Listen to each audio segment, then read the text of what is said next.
اللہ الرحمن الرحیم ثالثہ 9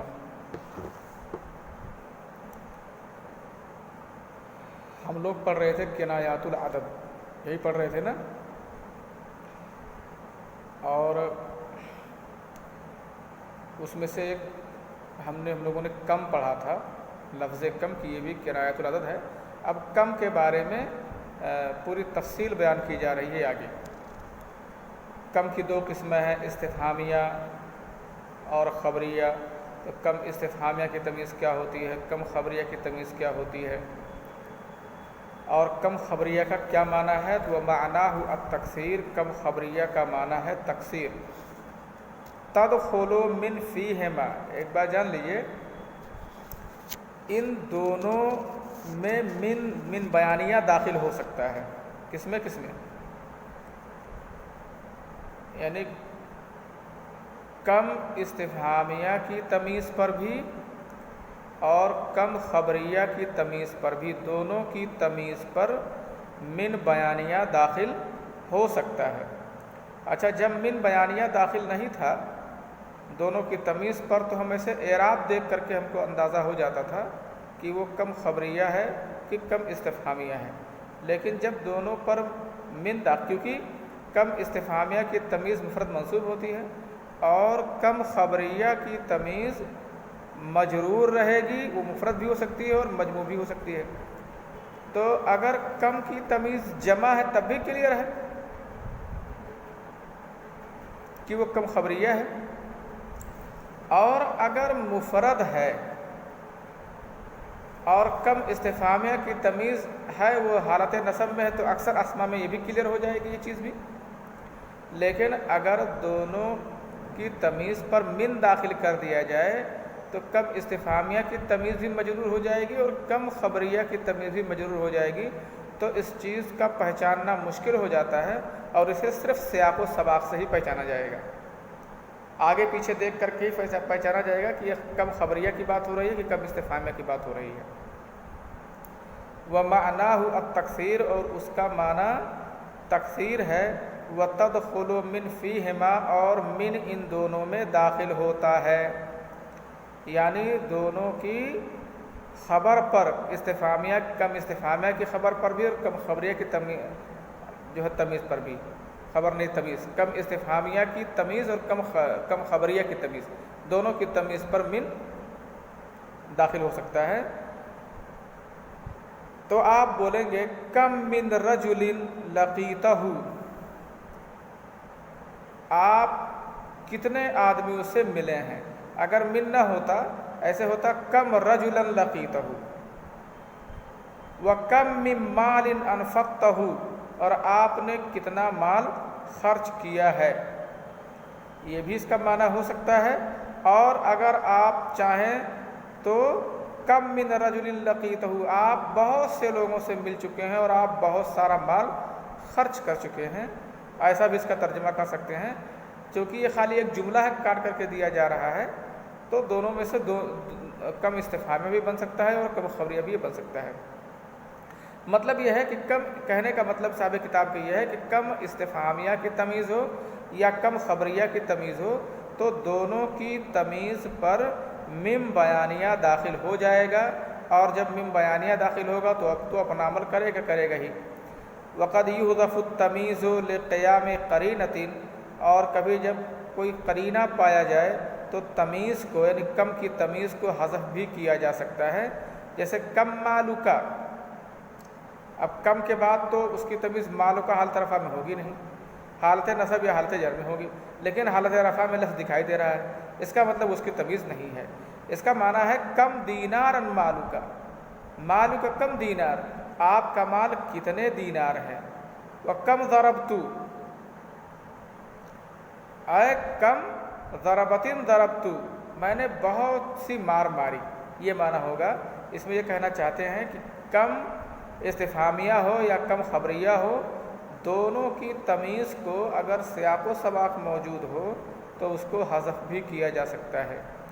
سیاق و سباق موجود ہونے سے تو بہت ساری چیزیں حذف کی جا سکتی ہیں. جیسے کبھی کبھی ایسا ہوتا ہے کہ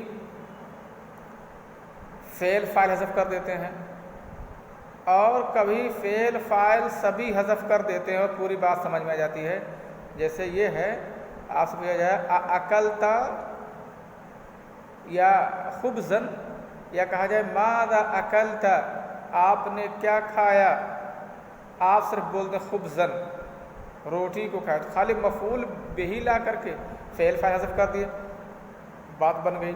تو اگر سیاق و سباق موجود ہو، اور کبھی کبھی یہ ہے کہ اکلتا طعامن، کیا آپ نے کھانا کھا لیا ہے، وہ بول دیتا ہے نام، ہاں، تو اس کا پورا معنی ہوگا میں نے کھانا کھا لیا ہے، فعل فاعل مفعول سب حذف کر دیا گیا یہاں۔